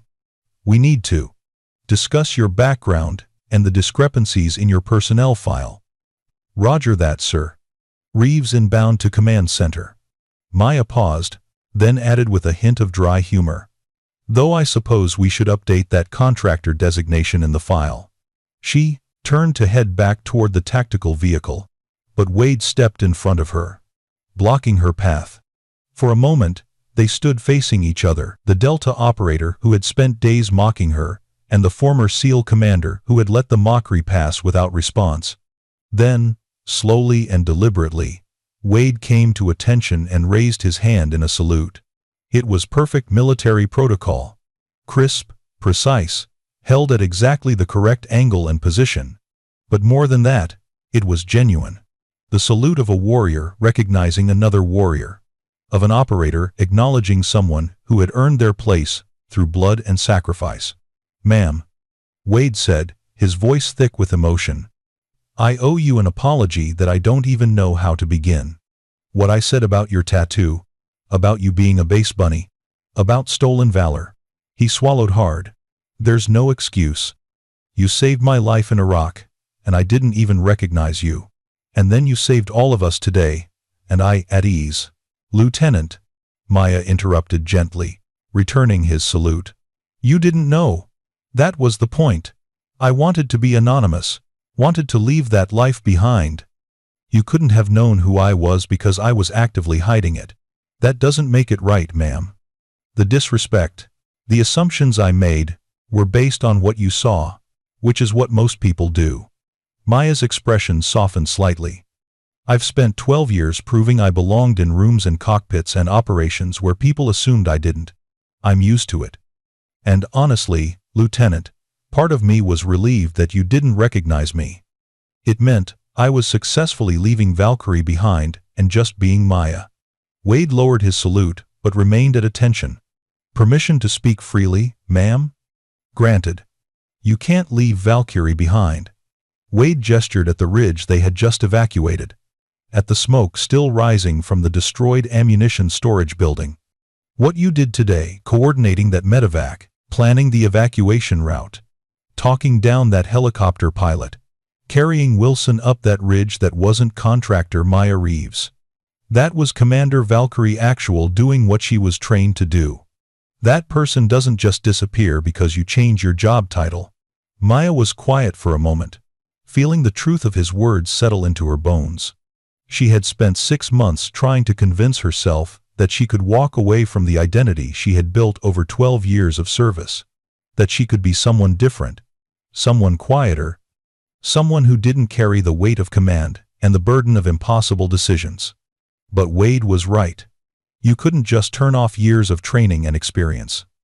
You couldn't ignore instincts that had been honed through crisis after crisis.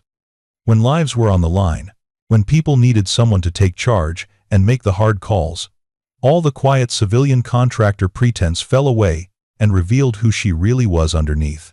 Valkyrie. Commander. Warrior. Maybe you're right, Maya said quietly. But that doesn't change the fact that I left active duty for a reason. The cost of being Valkyrie was too high. The sacrifices, the deployments, the missions that I still can't talk about even years later, it broke something in me. I needed to step back, to find some peace. And have you found it? Wade asked. In 6 months of pretending to be someone you're not? Maya didn't answer immediately. She looked at the evacuees gathered around them, young candidates who had faced their first real brush with death, instructors who had maintained calm under extreme pressure, Wade and his Delta operators who had executed the evacuation with professional precision. All of them alive because someone had stepped forward and taken command when it mattered most. No, she admitted finally. I haven't found peace. But I'm not sure I know how to be Valkyrie anymore either. That person. She gave everything to the mission. She sacrificed relationships, health, pieces of herself that she'll never get back. I don't know if I can be her again. Even if I wanted to. Chen had been standing nearby, listening to the exchange. Now he spoke up quietly. Ma'am, if I may, retries continue. Maya turned to face him, and Chen continued, his voice respectful but firm. What I saw today wasn't someone trying to be Valkyrie actual. It was someone who couldn't help but be her when people needed saving. There's a difference, ma'am. You didn't seek out this crisis. You didn't ask for the opportunity to prove anything. But when it happened, you stepped up, because that's who you are at your core. Morrison nodded in agreement. The tattoo you wear, those wings, that trident, they're not just symbols of what you've done. They're reminders of who you are. And today proved that no matter what job title you carry, that person is still inside you. Before Maya could respond, more voices joined the conversation. The evacuees had gathered closer, drawn by the revelation of who had actually coordinated their rescue. One of the instructors, a grizzled senior chief with 20 years of service, stepped forward. Commander Reeves, I served with a pilot named Valkyrie back in 2018. Afghanistan theater. She provided close air support for a rescue operation that saved an entire team of SEALs who had been ambushed. We were told she took damage to her aircraft, but refused to break off until everyone was extracted. He paused, studying Maya's face. That was you, wasn't it? Maya nodded slowly. Operation Neptune's Thunder. I remember. My aircraft took small arms fire, lost hydraulics on the return flight to carrier, had to eject about 20 miles offshore. Jesus! The senior chief breathed. We heard about that. They said the pilot survived the ejection and was recovered, but we never got a name. The entire operation was classified. He straightened to attention. Ma'am, those SEALs you saved that day, one of them was my son. He's still serving, because of you. Because you refused to leave them behind. Around them, more of the evacuees were connecting pieces of the puzzle. A young candidate spoke up, his voice shaking slightly with awe and residual adrenaline. My instructor told me about a female pilot who earned her SEAL Trident after surviving behind enemy lines.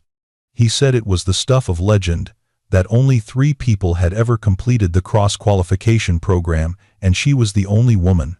I thought it was just a story, something to motivate us during training. But it was real. You were real. Maya felt the weight of their recognition pressing down on her. This was exactly what she had wanted to avoid: the attention, the reverence, the way people looked at her when they knew who Valkyrie actual really was. It made it impossible to just be a person, to have a normal conversation or a quiet day without the weight of expectations and assumptions.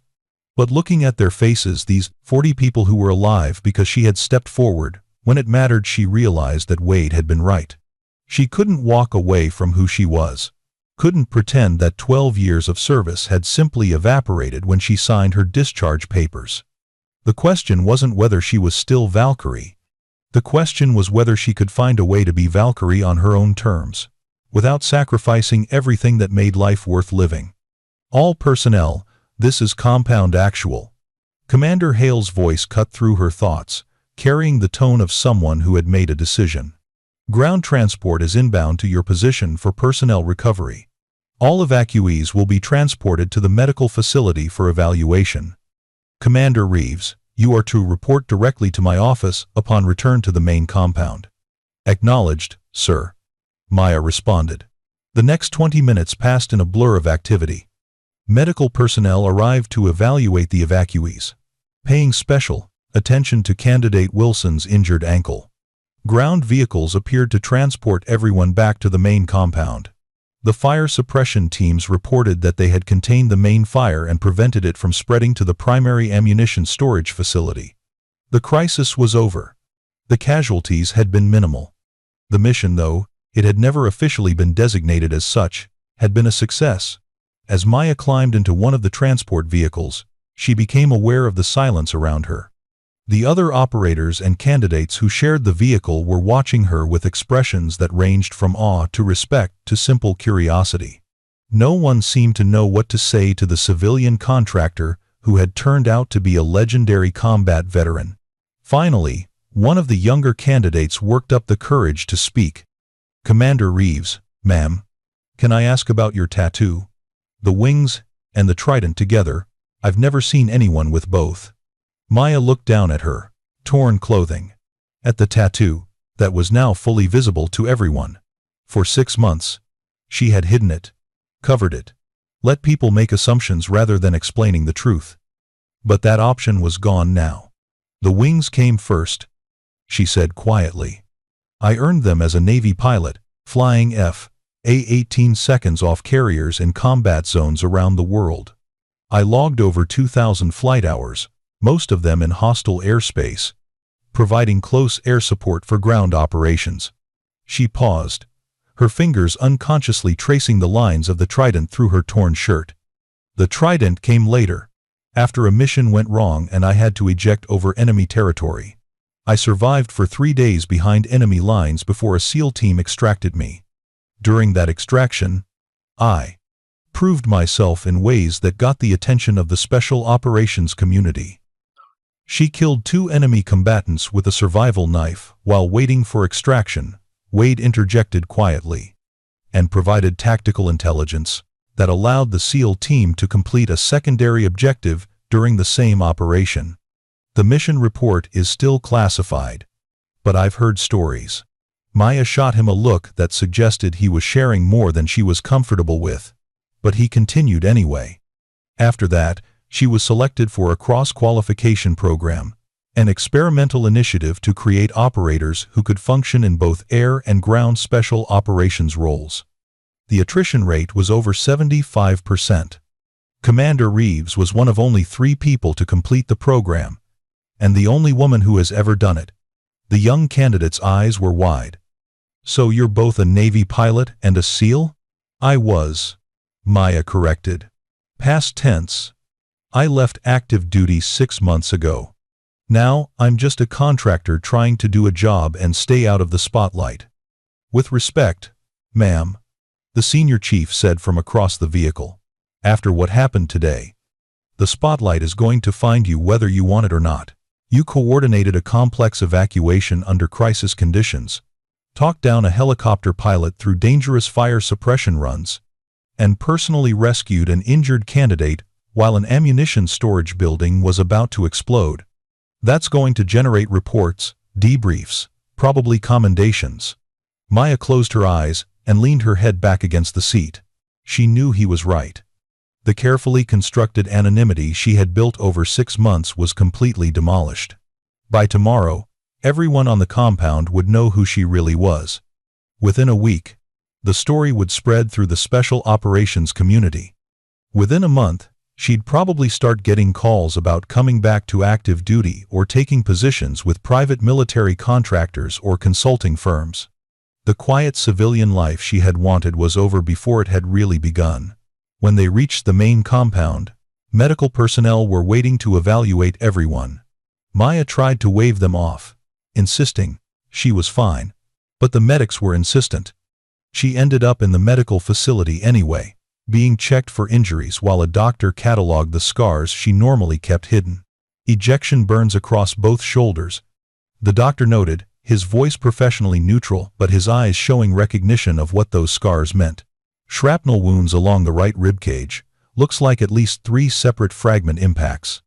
Surgical scar on the left collarbone, consistent with field surgical repair. Multiple older scars on hands and forearms, probably from tactical climbing and rope work.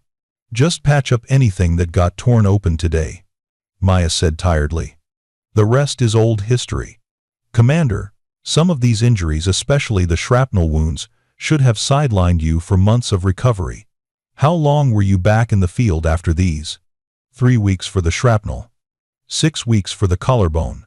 I had missions to fly, and operations to complete. There wasn't time for mine. Extended recovery. The doctor shook his head in amazement and disbelief. 3 weeks. With shrapnel wounds that probably should have killed you.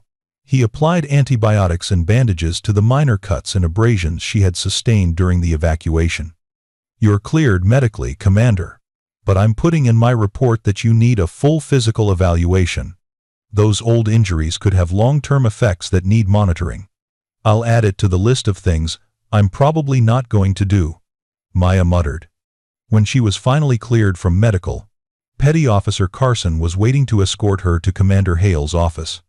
The young sailor who had made jokes about her tattoo on her first day now walked beside her in complete silence, his expression a mixture of embarrassment and awe. Sir, he finally said as they approached the command building, I owe you an apology. The things I said about your tattoo, about it being decoration. Forgotten? Maya interrupted. You didn't. No, Carson. And I deliberately didn't tell you. That's on me, not you. Still, ma'am, I should have shown more respect. You were a senior officer, and I treated you like a civilian contractor, which is what my personnel file said I was. You treated me appropriately based on the information you had. Maya stopped and turned to face him. Carson, what happened today doesn't change the fact that I chose to leave active duty and take a civilian position. I made that choice deliberately. The disrespect, the assumptions, those were part of the price I was willing to pay for anonymity. Don't beat yourself up over it. Carson nodded but still looked uncomfortable. He led her to Commander Hale's office and knocked on the door. Enter. Maya stepped inside to find Commander Hale behind his desk, with Master Chief Rollins standing beside him. Both men stood as she entered, and Hale gestured to a chair. Commander Reeves. Please, sit. Maya remained standing.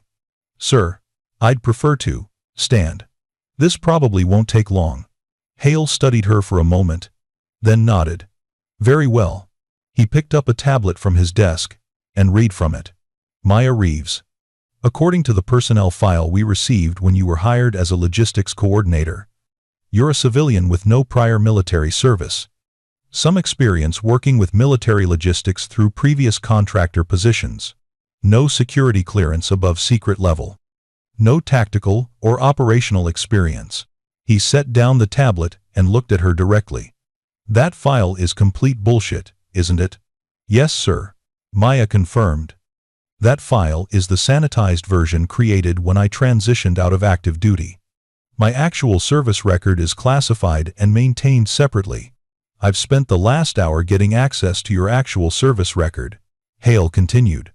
It required calling in favors at Naval Special Warfare and getting clearance from people who weren't happy about being asked. Do you know what I found?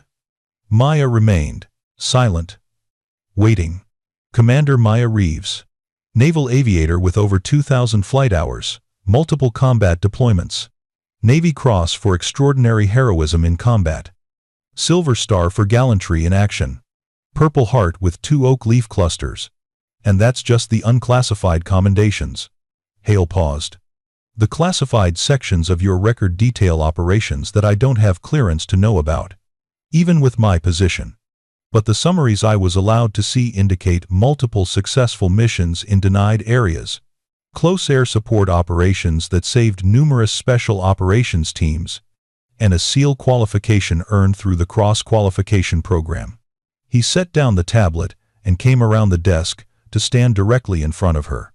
What I can't understand is why someone with your record, your experience, your proven capability, would want to work as a civilian contractor doing logistics coordination at a training facility.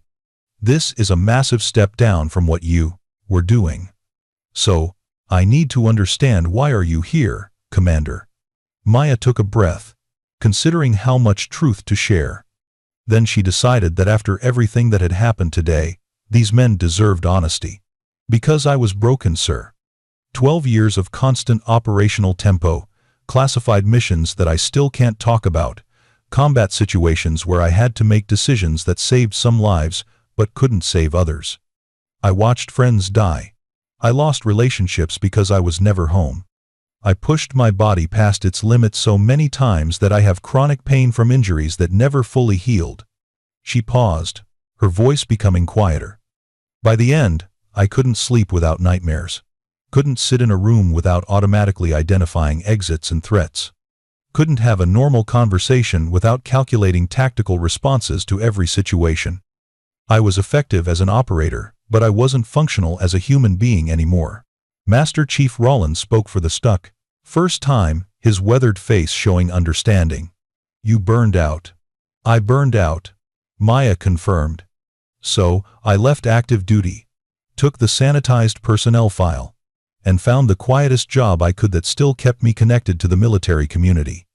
I thought if I could just do simple logistics work, coordinate schedules and equipment without the life and death stakes, I might be able to find some peace. Might be able to sleep through the night without waking up in a cold sweat. And did it work? Hale asked.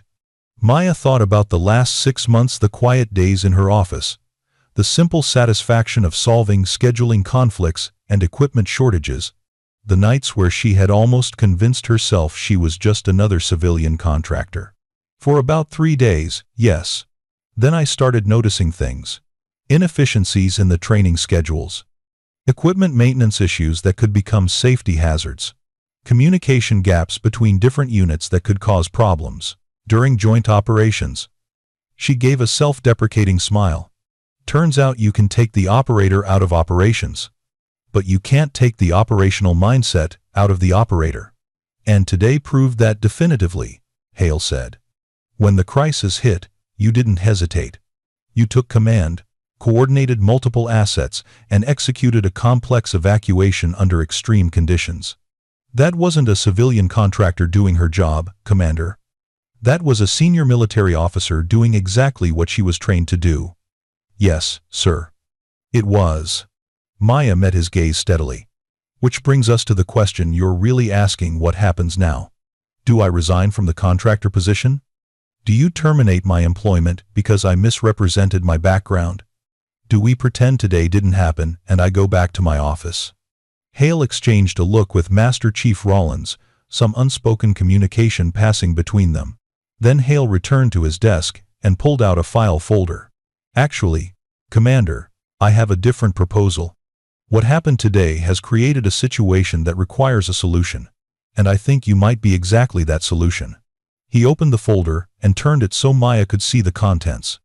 This compound has been running joint special operations training for the past year, coordinating between SEALs, Delta Force, Marine Raiders, and Air Force Special Tactics.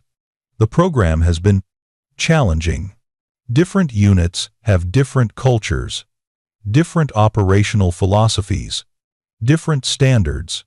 We've had friction, inefficiencies, and several near misses in training that could have resulted in serious injuries. Maya scanned the documents in the folder, recognizing many of the issues she had identified during her short time reviewing the compound's operations. What we need, Hale continued, is someone who understands multiple special operations communities from the inside. Someone who can coordinate joint training exercises with credibility across different play units. Someone with tactical experience, operational planning expertise, and the ability to command respect from operators who don't respond well to traditional authority. He looked at Maya significantly. Someone like a former Navy commander who earned both pilot wings and a SEAL Trident, who has combat experience across multiple theaters. and who just proved she can coordinate a complex crisis operation under extreme pressure. Maya felt her stomach tighten as she realized what he was proposing. "Sir, you're offering me a position as Special Operations Training Coordinator." Hale finished. "It's a civilian position, so you wouldn't have to return to active duty. But it would be a significant step up from your current role. You'd be responsible for planning and coordinating all joint training exercises, ensuring integration between different special operations units, and providing expertise on complex operational scenarios. And everyone would know who I really am," Maya said, quietly. "No more anonymity. No more pretending to be just another contractor." "Correct," Hale confirmed. "After today, that anonymity is gone anyway. Word is already spreading through the compound about what happened at Range 7. By tomorrow morning, every operator here will know that the civilian contractor they've been ignoring is actually Valkyrie Actual." Maya turned away, processing this new information. The position Hale was describing was exactly the kind of high-responsibility role she had left active duty to escape. It would mean constant interaction with elite operators, coordination of dangerous training exercises, and the weight of knowing that her decisions would directly impact the readiness and safety of some of the military's most valuable assets. But it would also mean using her experience and expertise in a meaningful way. It would mean doing work that actually mattered, that saved lives by ensuring operators were properly trained and equipped. And it would mean staying connected to the community she had served for 12 years, but on her own terms, without the crushing operational tempo of active duty. "I need to think about this, sir," Maya said finally. "Of course, take 24 hours. But Commander," Hale's voice became more personal, less official. "What you did today saved 40 lives. And not just by coordinating the evacuation. Several of those young candidates were on the verge of panic when the fire trapped them. But when you took command, when they heard the confidence and authority in your voice, it gave them something to hold on to. That's leadership, Commander. Real leadership, the kind that comes from genuine experience and earned respect." He paused, then added, "The military needs people like you. Not just for what you can do, but for what you represent, proof that excellence has no gender, that capability matters more than assumptions, that the right person in the right place can make all the difference. Think about that when you make your decision." Maya nodded, unable to form words around the sudden tightness in her throat. She saluted, then turned and left the office, her mind churning with possibilities and implications. As she walked through the compound, she became aware of how different the atmosphere felt. Personnel she passed didn't just glance at her and move on. They stopped, straightened. Some even saluted despite her civilian clothes.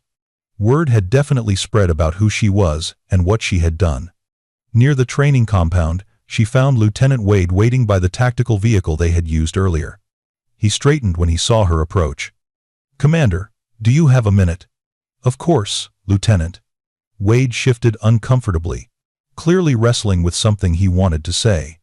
"Ma'am, I've been thinking about what happened today, and about everything I said to you over the past few days, and I realize something. I owe you more than just an apology for the disrespect." He pulled out the worn photograph again, the one showing a pilot standing beside an F/A-18. "I've carried this photo for 5 years, ever since that day in Iraq when you saved my team.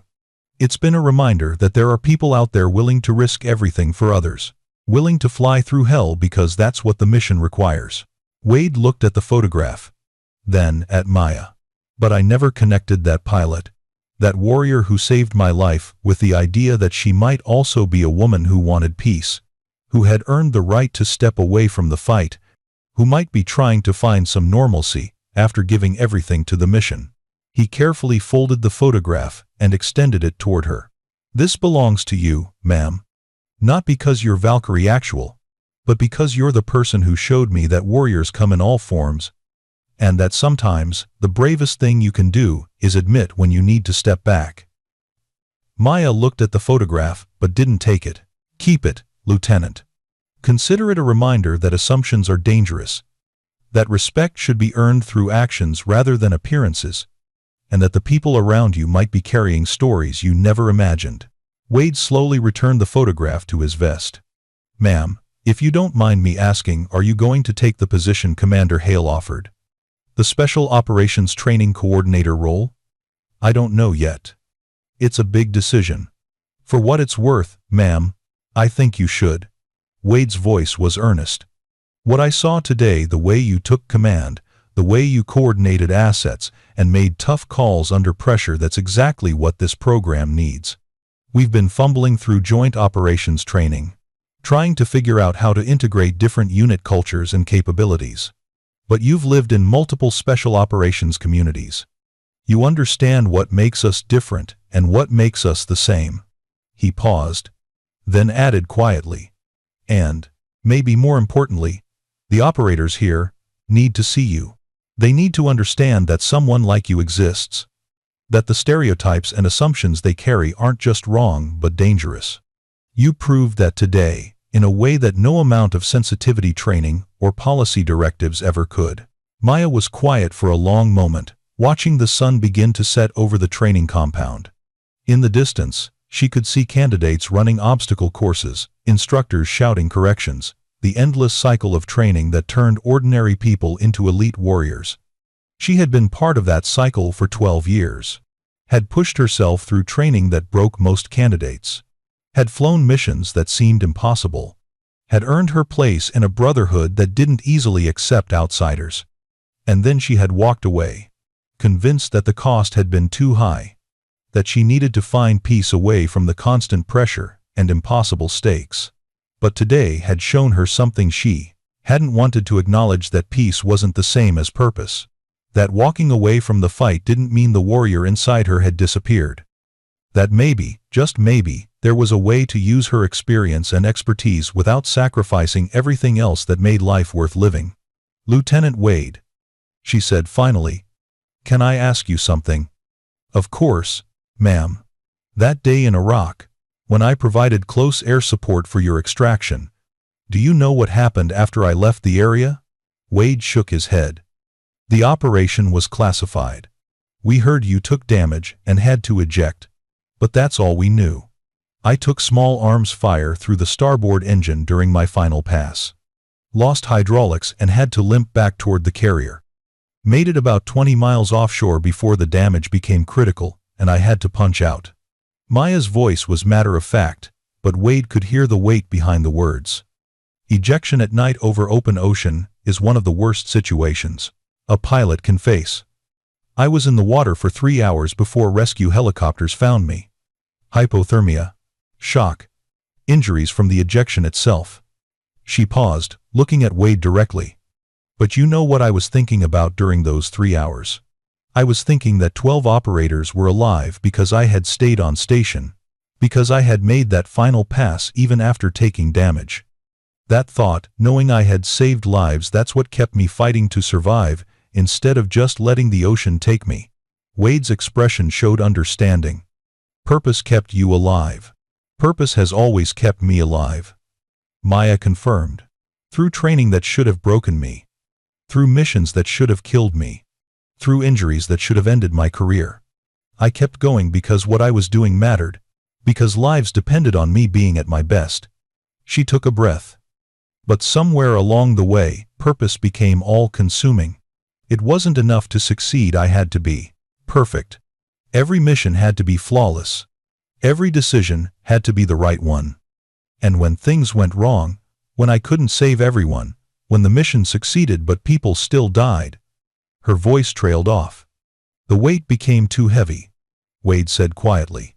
"The weight became crushing. So I walked away, thinking that I needed to find peace, needed to step back from the constant pressure and impossible expectations. But today showed me that maybe I wasn't looking for peace. Maybe I was just looking for a different kind of purpose, one where I could still use my experience and expertise, but without the crushing weight of active-duty operational tempo." She turned to face Wade fully. "So, to answer your question, yes, I think I am going to take Commander Hale's offer. Not because I've suddenly decided I can handle being Valkyrie Actual again, but because maybe there's a middle ground. Maybe I can be Maya Reeves, Special Operations Training Coordinator, who happens to have the experience of Valkyrie Actual, without having to carry the full weight of that identity all the time. Wade smiled, a genuine expression of respect and understanding. "Ma'am, I think that sounds like exactly the right decision. And for what it's worth, I think you're going to be exceptional at it." "We'll see, Lieutenant. First, I need to survive the next few weeks of everyone on this compound treating me like some kind of legend instead of just a person doing a job." "About that, ma'am." Wade's expression turned slightly uncomfortable. "I may have already heard some of the younger candidates talking about getting tattoos of pilot wings and tridents to honor the legendary female operator who saved everyone at Range 7. Maya groaned. "Oh God. Please tell me you're joking. I wish I was. You've become something of a folk hero in the last few hours. The story has already grown in the telling. I heard one version, where you personally carried 3 injured candidates up the ridge while the ammunition building exploded. I carried 1 candidate, and the building exploded after we were clear." "Facts matter, Lieutenant." "Facts do matter, ma'am. But so do stories. And the story of Valkyrie Actual, the pilot who became a SEAL, who saved countless lives, who walked away from active duty but couldn't walk away from helping people when they needed it. That's a story that matters to people. Especially to the young candidates who are just starting their journey in special operations." Maya sighed, realizing that her carefully guarded anonymity wasn't just gone. It had been replaced with something potentially more challenging. She wasn't just Commander Reeves anymore. She was a symbol, a story. Proof that the impossible could be achieved, if you were willing to pay the price. It was exactly what she had wanted to escape. But maybe, she thought, maybe that was part of the purpose she had been searching for. Not just using her expertise to improve training programs, but being visible, proof that excellence came in many forms, that assumptions could be wrong, that the quiet person in the corner might have a story that would humble everyone in the room. "Lieutenant, I'm going to need your help with something." "Anything, ma'am." "Tomorrow, when I officially accept Commander Hale's offer and start transitioning into the new role, I'm going to need someone who can help me establish credibility with the different special operations units on this compound. Someone who understands the cultures and can vouch for my experience. Someone who," she paused, a slight smile crossing her face, "recently learned a very valuable lesson about making assumptions." Wade straightened to attention, understanding the honor she was offering him. "Ma'am, it would be my privilege to assist with that transition. And I promise you, after what happened today, establishing your credibility won't be the challenge you think it is. The challenge will be living up to the reputation you've now earned." "Story of my life, Lieutenant. Story of my life." As the sun finally disappeared below the horizon, casting the training compound in twilight shadows, Maya stood looking out over the facilities she had been trying to leave behind. The ranges, the training buildings, the equipment she had been quietly managing from her small office. Tomorrow, all of that would change. She would step into a role that would put her back in the spotlight, that would require her to be Valkyrie Actual in ways she had been trying to avoid. But maybe this time, it would be different. Maybe this time, she could be both the experienced operator and the person trying to heal. The legend and the human. Commander Reeves and Maya. Her hand drifted to her tattoo one final time, fingers tracing the familiar lines of wings and trident that had caused so much mockery just days ago. But now, those same lines told a different story, not of decoration or pretension, but of sacrifice and achievement and a journey that was far from over. The wings reminded her that she had flown higher and farther than most people ever dreamed. The trident reminded her that she had earned her place among warriors through blood and determination. And together, they reminded her that some identities couldn't be abandoned, some purposes couldn't be ignored, and some warriors couldn't truly leave the fight even when they tried. But maybe that was okay. Maybe finding peace wasn't about escaping who you were, but about finding new ways to honor what you had become. If you enjoyed this story, please subscribe for more military and veteran stories. These true tales keep the courage alive for generations to come. And in the comments, tell us where you are watching from, and who's the quiet leader you'll never forget.